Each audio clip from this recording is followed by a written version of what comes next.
After such a dominating game, Anand was the clear favourite for the Blitz shootout.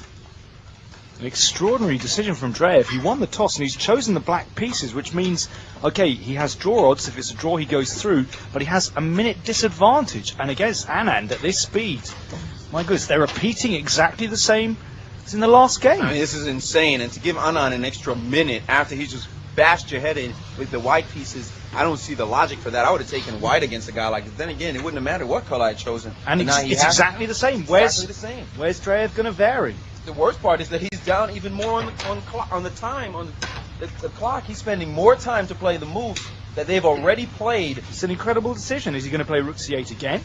Well, what does he think? He's thinking about varying. He's thinking about varying. What is this? He's down a minute. And now he's taken on D4. Okay, this is the alternative plan. He's going to look at these weak points on B4. They're not going to occur now. Anand taking with the knight, a very wise decision, avoiding the weaknesses. That's a great decision. So he's making room for the knight to come to F3. Andreev playing the queen C7. Now knight over to F3, Danny. I think white has a beautiful position. Beautiful position. It's a very pleasant position for white to play. I like the knight on D4. Andreev has castled on the king side, but for the first time threatening to take on E5 possibly. Now bishop F4.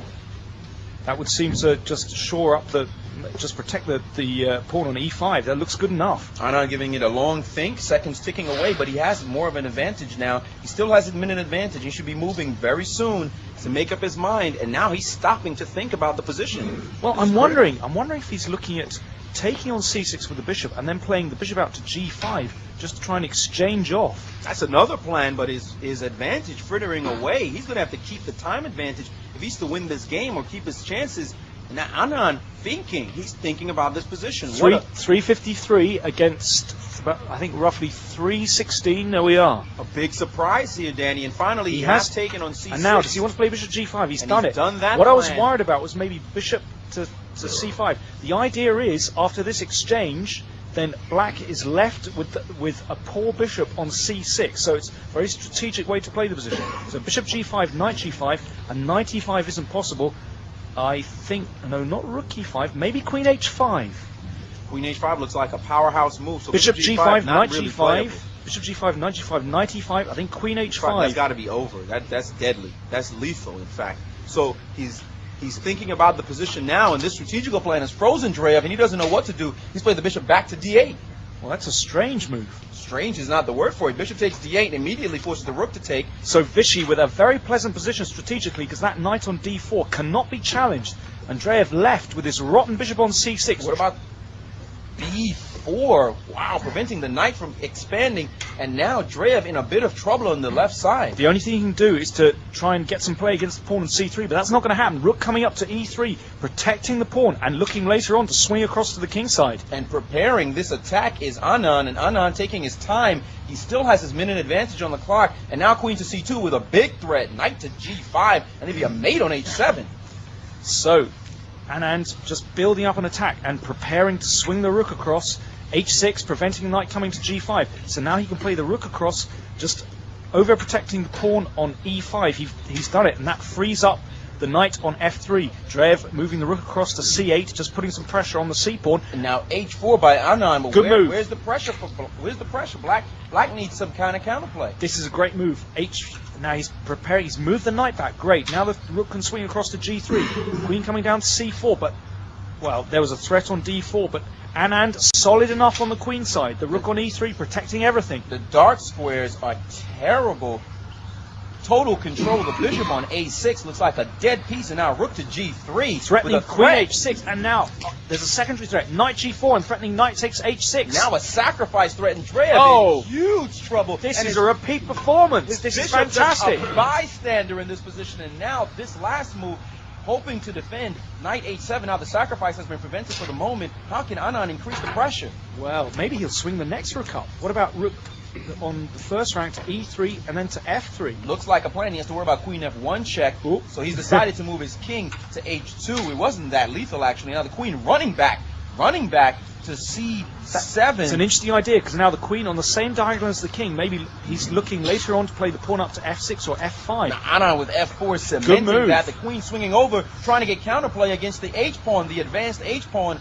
Now Anand needs a good move here, but it looks like he can just play king to h3, but that's a bit committal. That's a bit committal on Anand's part, and the time evening up quickly.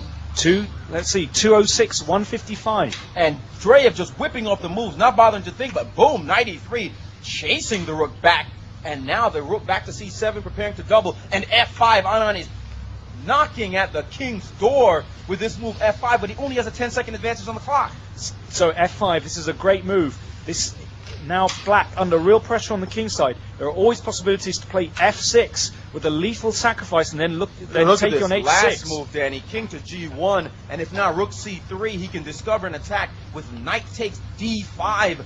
Anand, what a move, preventing black from taking it out. Bishop has gone back to b7. Well, he sees the tactics so quickly. So if rook c3, there was knight d5, and then pawn takes knight, rook takes h3. Ooh, knight b5, looking for d6, knight d6. and he's just taking a pawn. He's just taking a pawn, and now he's coming back. Andreev can help himself to the a-pawn, and he's done it. He's taken a pawn too. I'm surprised that Anand has allowed that exchange, because now black has a bit of freedom.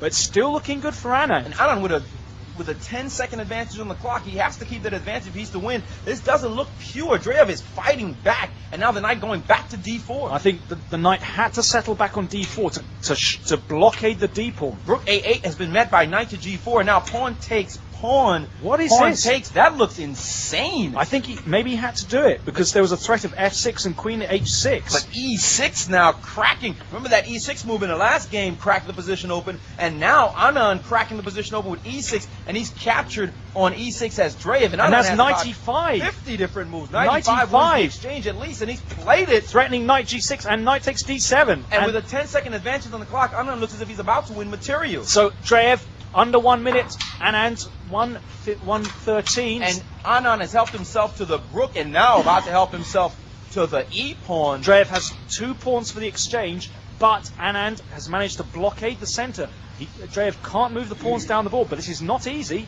Andreev has defended all the pawns. But now the dark squares are great move, great move. That move, knight back. And now the knight hopping into the dark square. Queen takes h4. Queen takes h4. But Rook Anand h3. has seen it all. Rook h3. The queen back to f6. No, but what's this about? He's just overlooked dropped the pawn. He overlooked the pawn, and now he has to move. He has only a 5-second advantage on the clock, but gorgeous squares. But can he win with it? Anand has controlled the center, but he's blundered the pawn. He didn't need to do that. He had total Danny, control. What about queen takes b6? That gets a pawn back, and now he has a passed b pawn. And look at this in control. Bishop back to c8. Had to hightail it, and Anand in control again. That's really ugly. Queen coming down to c7, and now there are possibilities to move the queen into f7. The king coming to g8 to defend that. But there's the b pawn. Push the b pawn. Is heavy b5, duty. b6. Looks like it can score a touchdown, but Anand just tying Andreev down. But now h5 has been played. But there's also d5. Look at this. And now the rook moving over. Now Andreev trying to set up some kind of counterattack on Anand's king. If he can try and expose Anand's king. But this pawn looks lethal. This knight on e5 dominating, just binding black completely. But both players was only 20+ seconds on the clock. Great move, Andreev.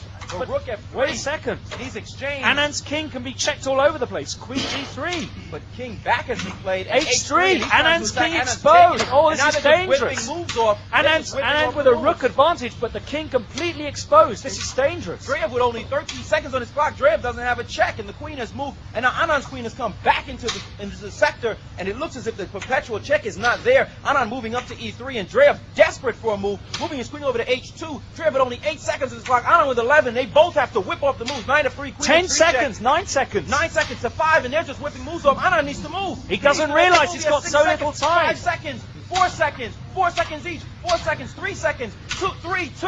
Anand has only 2 seconds. He has 2 seconds, 1 second, and now he asks for a queen, but his flag is down. Time. Time.